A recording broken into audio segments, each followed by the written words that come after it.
There is a plant that can replace your sleeping pill. It was tested head-to-head against a prescription sedative, and it matched it. No dependency, no morning fog, and no prescription. It climbs a windowsill trellis and blooms without permission, yet 70 million Americans with sleep problems have never heard its name. And by the end of this video, you will know how to grow a sleep remedy that costs nothing after the first planting. Hey, before we get into it, if you've ever wondered what plants were growing in biblical times and how you can actually grow them in your own garden today, go check out Eden's Harvest. Trust me, they're bringing scripture to life in a way you've never seen before. Walk into any American pharmacy tonight. Look at the sleep aid aisle. You will see rows of melatonin gummies in purple bottles. Antihistamine tablets are stacked behind plastic dividers. Prescription boxes are lined up behind the counter. This single aisle generates billions of dollars every year. The global melatonin supplement market alone reached nearly $3 billion in 2024, and it is growing at almost 15% annually. 70 million Americans cannot fall asleep at night. And the industry's answer is simple: sell more pills. 1 in 3 adults in the United States does not get enough sleep. The Centers for Disease Control calls it a public health epidemic. Sleep deprivation is linked to heart disease, diabetes, obesity, and cognitive decline. This is not a comfort problem. This is a crisis. Consider melatonin. It is the most popular sleep supplement in America. Families give it to their children. Adults take it every night like a sleeping pill. But melatonin does not actually put you to sleep. It shifts your circadian clock. It tells your body what time zone it is in. The American Academy of Sleep Medicine reviewed the evidence and recommended against using melatonin as a treatment for sleep-onset insomnia because the data did not support it working for that purpose. It gets worse. Researchers tested dozens of melatonin products sold in stores across the country. More than 70% did not contain what the label promised. Some had nearly 5 times the listed dose. Others had almost nothing at all, and more than a quarter of the products contained serotonin, a compound that was never supposed to be in a melatonin bottle. Because melatonin is classified as a dietary supplement and not a drug, nobody checks what is inside before it reaches the shelf. The bottle in your bathroom cabinet might contain something you never agreed to take. Now consider the prescription alternatives. Drugs like Ambien and Lunesta work fast, but they come with dependency, cognitive impairment, and morning drowsiness so severe the FDA issued specific warnings about driving after use. Benzodiazepines prescribed for sleep have been linked to increased dementia risk with long-term use. Even the over-the-counter antihistamines that millions of Americans take every night were never designed for sleep. They were designed to stop allergic reactions. The drowsiness is a side effect being marketed as the main feature. Every product in that pharmacy aisle shares one thing in common. You have to buy it again. Monthly refills, subscription boxes arriving at front doors, bottles replaced every 30 days. The entire sleep aid pipeline is built on repeat purchases because a customer who solves their problem permanently is a customer who stops paying. But there is something that works differently, something that does not need a factory, a prescription, or a monthly payment, something that has been putting people to sleep for longer than any of these companies have existed. Picture the Tennessee River Valley 3,000 years ago. Cherokee families living along the riverbanks in the thick heat of summer. The children cannot sleep tonight. A grandmother walks to the edge of the clearing where a heavy green vine climbs a stand of oak trees. She pulls the leaves and tendrils and brews them over a low fire. The children drink. Within the hour, they are asleep. This was not ceremony. This was Tuesday night. The Cherokee used this vine for centuries to treat restlessness, anxiety, nervous stomach, and sleeplessness. They called it OCOEE. The OCOE River and the OCOE Valley in Tennessee still carry that name today, an entire geographic region in the American South named after a plant that most modern Americans have never heard of. In the early 1600s, Spanish missionaries arrived in the Americas and encountered native communities cultivating this vine for both food and medicine. Captain John Smith documented it during his exploration of Virginia as early as 1612, noting that the Native Americans planted and tended these vines deliberately for the fruit they produced. The missionaries were so struck by the flower that they named it for the crucifixion of Christ. The purple filaments represented the crown of thorns. The 5 anthers symbolized 5 wounds. The 12 petals stood for the apostles. They gave it a religious name. They should have given it a medical one. European herbalists adopted the vine within decades of its arrival across the Atlantic. By the 1700s, German apothecaries stocked it on their shelves. British physicians prescribed it to patients. French pharmacies carried it in glass jars. This was not some fringe remedy whispered between village healers. This vine entered the formal pharmacopeias of Great Britain, the United States, India, France, Germany, and Switzerland. 6 nations. 6 official government documents recognizing this vine as legitimate medicine. In Brazil, families have brewed this vine as a tea for generations to calm anxiety and invite sleep. Walk through a pharmacy in Sao Paulo and you will find standardized extracts of this plant sitting on open shelves right next to prescription medications.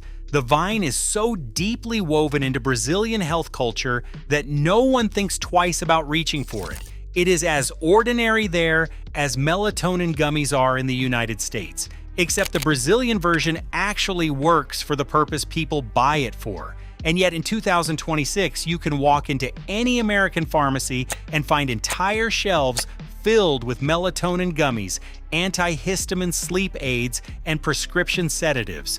You will not find this vine anywhere. The disappearance was not medical, it was economic.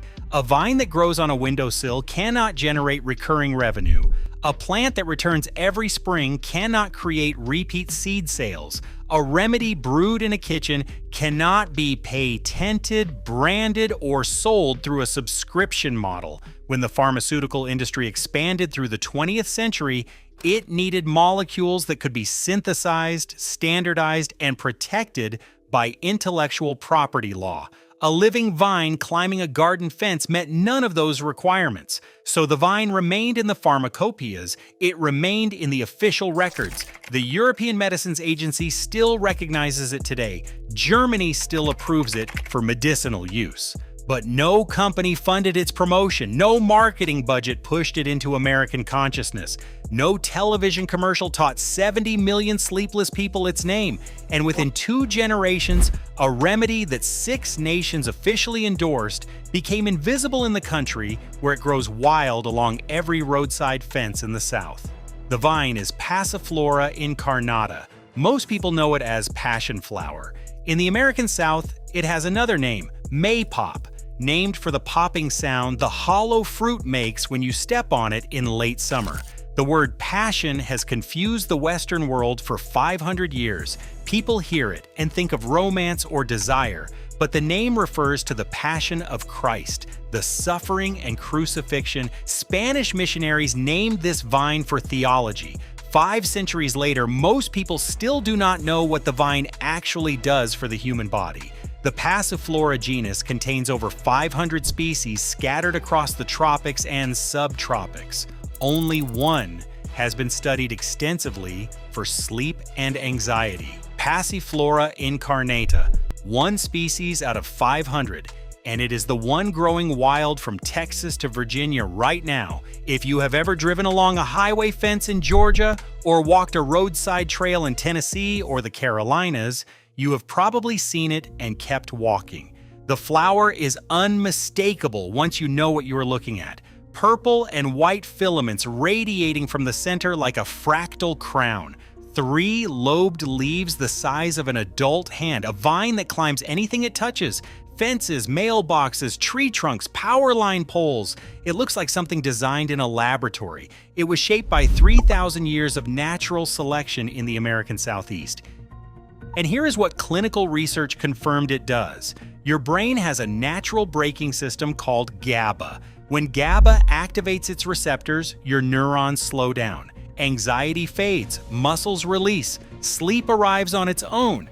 Prescription sedatives like Valium and Ambien work by forcing these GABA receptors open. That is why they work fast. It is also why they cause dependency, memory problems, and morning impairment. They are using a crowbar on a lock that was designed for a key. Passion flower uses the key. Researchers discovered that flavonoid compounds inside the vine bind gently to the same GABA receptors that prescription drugs target. But instead of forcing the system open, they enhance its natural function. The vine does what the drugs do, same lock, gentler mechanism, no crowbar. And the proof is not theoretical. It has been tested on real people in controlled settings. Researchers ran a double-blind, placebo-controlled study with 41 adults. Each person drank 1 cup of passion flower tea every night for 7 days and recorded their sleep quality in a diary. At the end of the week, sleep quality ratings were significantly better in the passion flower group compared to placebo. 1 cup of tea, 7 nights, measurable improvement. A separate study went further. Researchers used polysomnography to measure actual brainwave activity during sleep. These were electrodes on the scalp tracking neural patterns in real time. The results showed that total sleep time increased significantly in the passion flower group compared to placebo. But the most remarkable trial compared passion flower directly against oxazepam, a prescription benzodiazepine.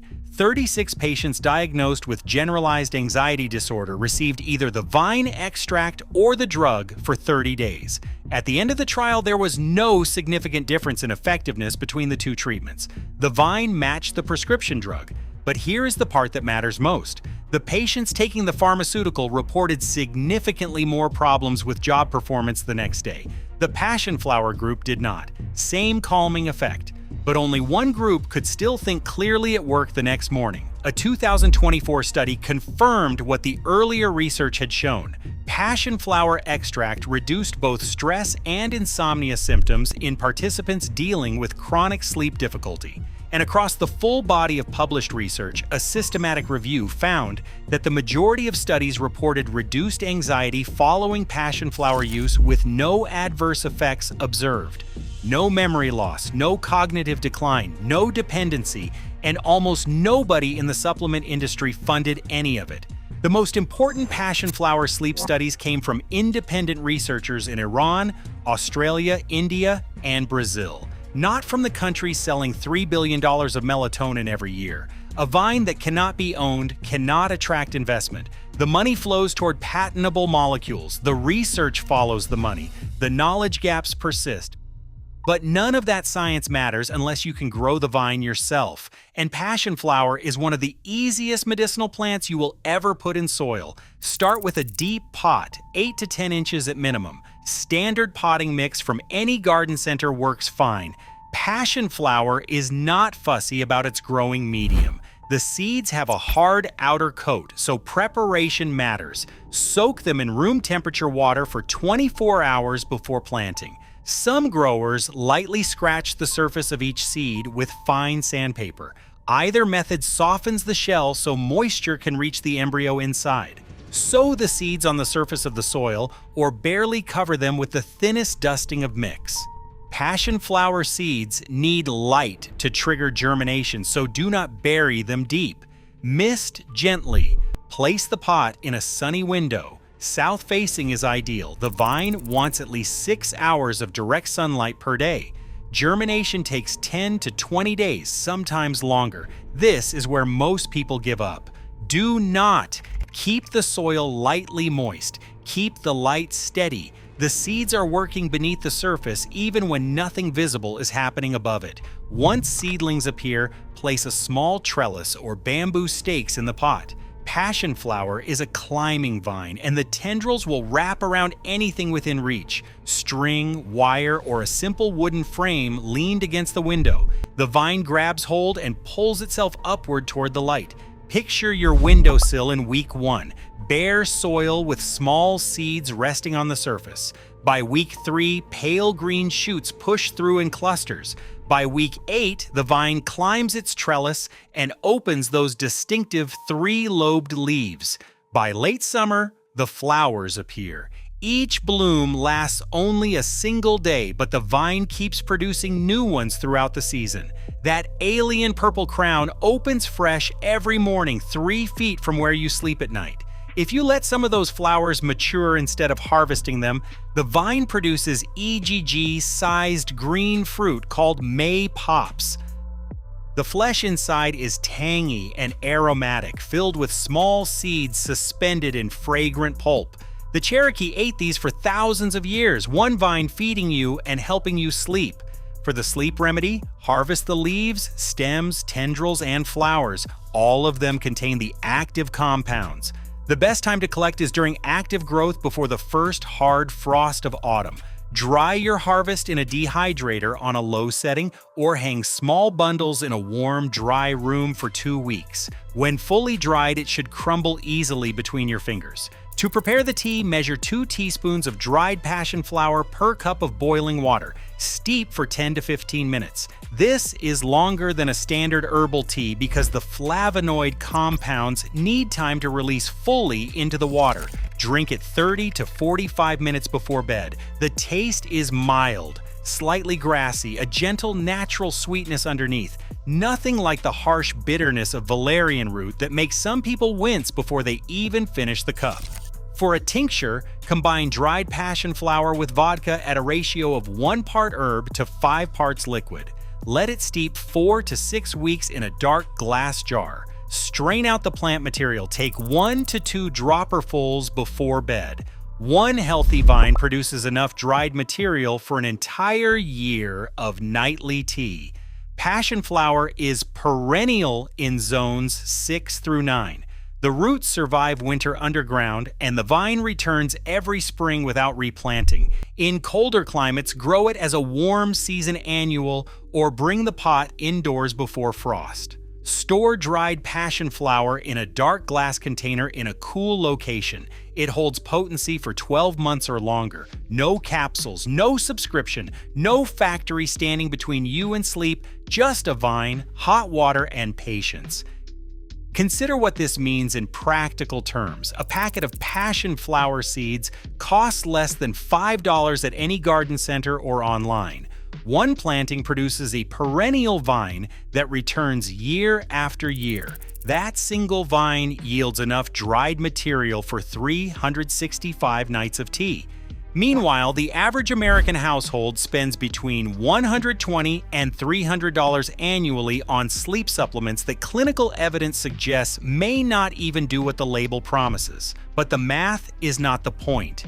Every natural remedy that cannot be patented follows the same path, used for centuries, listed in official pharmacopeias, quietly displaced by synthetic alternatives with marketing budgets and shareholder expectations. The vine is still recognized by European medical authorities right now. The vine still grows wild from Texas to Virginia right now. The knowledge never disappeared, it was defunded. Consider a scenario that many families think about more often than they like to admit. Economic disruption closes pharmacies. Supply chains break down. Supplement shipments stop arriving at front doors. Prescription refills become unavailable or unaffordable. The family that depends on a bottle from the store faces a sudden gap in something as fundamental as sleep. But the family with passion flower climbing their windowsill trellis faces no disruption at all. They harvest the leaves, they boil the water, they sleep. This is what resilience actually looks like, not stockpiles of pills sealed in plastic. Resilience is a vine that returns every spring without asking permission, a vine that calms you, helps you rest, and grows back while you are sleeping. The Cherokee grew this vine along the Tennessee River Valley for 3,000 years before a single pharmaceutical company existed on this continent. They did not need a clinical trial to know it worked. They watched their families sleep peacefully and they repeated what they observed. That is the oldest research methodology in human history, and it still works. The vine you plant this spring will bloom this summer. The roots will survive the winter. Next spring it returns. The spring after that, it returns again and again and again. This is not a purchase. This is an inheritance. Every spring, Passion flower will climb your windowsill to remind you that the most valuable remedies often cost the least. A packet of seeds, a pot of soil, a few minutes of attention, and then years of quiet, restful sleep from a vine that Western science overlooked while 3,000 years of tradition already had the answer.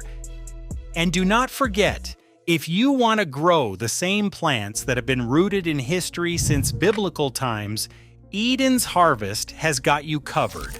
Go show them some love.